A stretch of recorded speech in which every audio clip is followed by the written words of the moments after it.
ഉൽപ്പത്തി അധ്യായം 30. താൻ യാക്കോബിന് മക്കളെ പ്രസവിക്കുന്നില്ല എന്ന് റാഹേൽ കണ്ട് തൻ്റെ സഹോദരിയോട് അസൂയപ്പെട്ട് യാക്കോബിനോട്, എനിക്ക് മക്കളെ തരയണം, അല്ലെങ്കിൽ ഞാൻ മരിച്ചുപോകും എന്നു പറഞ്ഞു. അപ്പോൾ യാക്കോബിന് റാഹേലിനോട് കോപം ജ്വലിച്ചു. നിനക്ക് ഗർഭഫലം തരാതിരിക്കുന്ന ദൈവത്തിൻ്റെ സ്ഥാനത്തോ ഞാൻ എന്ന് പറഞ്ഞു. അതിന് അവൾ, എൻ്റെ ദാസി ബിൽഹാ ഉണ്ടല്ലോ, അവളുടെ അടുക്കൽ ചെല്ലുക, അവൾ എൻ്റെ മടിയിൽ പ്രസവിക്കട്ടെ, അവളാൽ എനിക്കും മക്കളുണ്ടാകും എന്ന് പറഞ്ഞു. അങ്ങനെ അവൾ തൻ്റെ ദാസി ബിൽഹായെ അവന് ഭാര്യയായി കൊടുത്തു. യാക്കോബ് അവളുടെ അടുക്കൽ ചെന്നു. ബിൽഹ ഗർഭം ധരിച്ച് യാക്കോബിന് ഒരു മകനെ പ്രസവിച്ചു.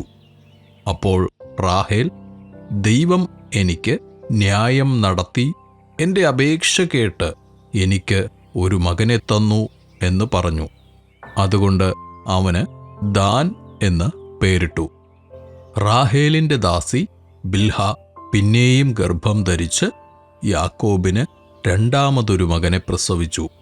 ഞാൻ എൻ്റെ സഹോദരിയോട് വലിയൊരു പോർ പൊരുത് ജയിച്ചുമിരിക്കുന്നു എന്ന് റാഹേൽ പറഞ്ഞ് അവന് നഫ്താലി എന്ന് പേരിട്ടു. തനിക്ക് പ്രസവം നിന്നുപോയി എന്ന് ലേയ കണ്ടാറെ തൻ്റെ ദാസി സിൽപ്പായെ വിളിച്ച് അവളെ യാക്കോബിന് ഭാര്യയായി കൊടുത്തു.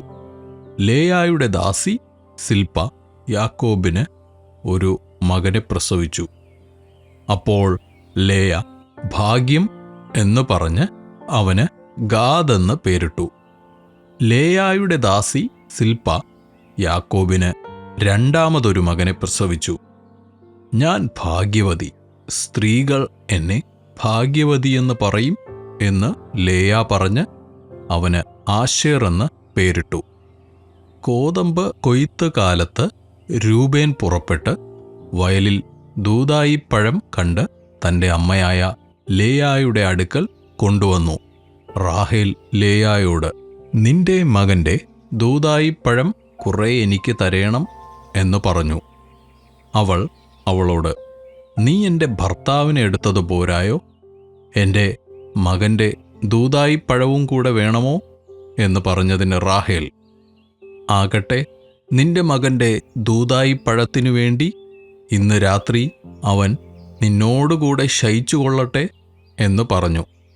യാക്കോബ് വൈകുന്നേരം വയലിൽ നിന്ന് വരുമ്പോൾ ലേയ അവനെ എതിരേറ്റു ചെന്നു.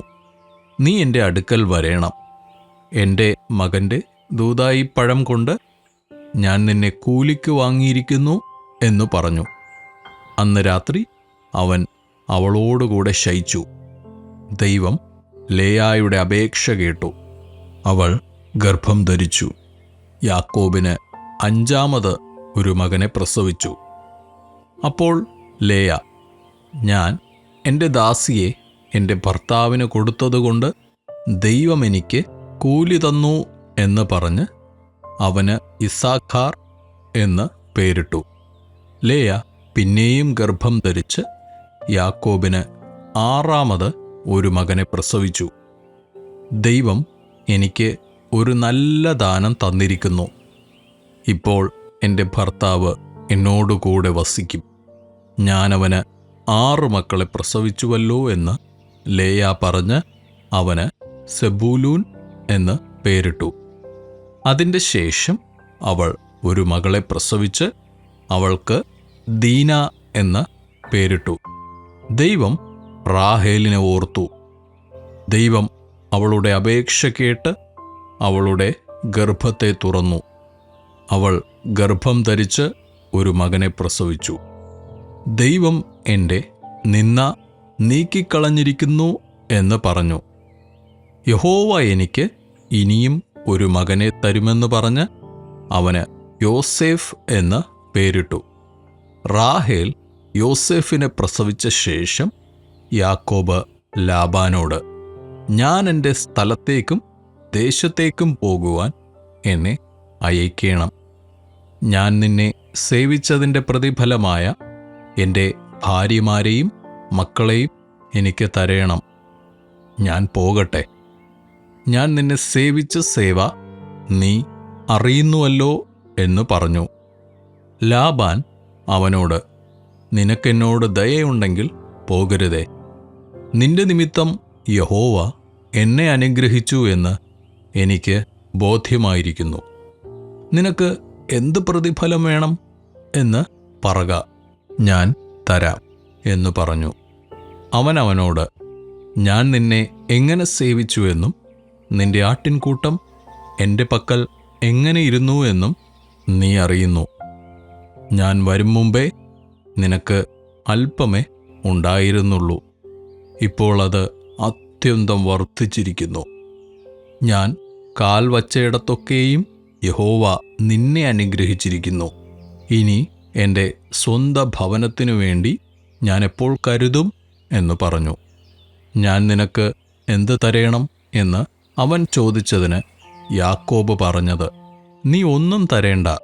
ഈ കാര്യം നീ ചെയ്തു തന്നാൽ ഞാൻ നിന്റെ ആട്ടിൻകൂട്ടത്തെ ഇനിയും മേയിച്ചു പാലിക്കാം.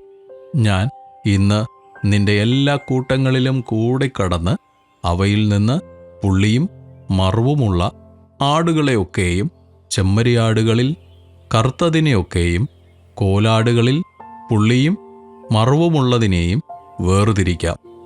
അത് എൻ്റെ പ്രതിഫലമായിരിക്കട്ടെ. നാളെ ഒരിക്കൽ എൻ്റെ പ്രതിഫലം സംബന്ധിച്ച് നീ നോക്കുവാൻ വരുമ്പോൾ എൻ്റെ നീതി തെളിവായിരിക്കും. കോലാടുകളിൽ പുള്ളിയും മറുവുമില്ലാത്തതും ചെമ്മരിയാടുകളിൽ കറുത്ത നിറമില്ലാത്തതുമെല്ലാം മോഷ്ടിച്ചതായി എണ്ണാം. അതിന് ലാബാൻ, നീ പറഞ്ഞതുപോലെ ആകട്ടെ എന്നു പറഞ്ഞു.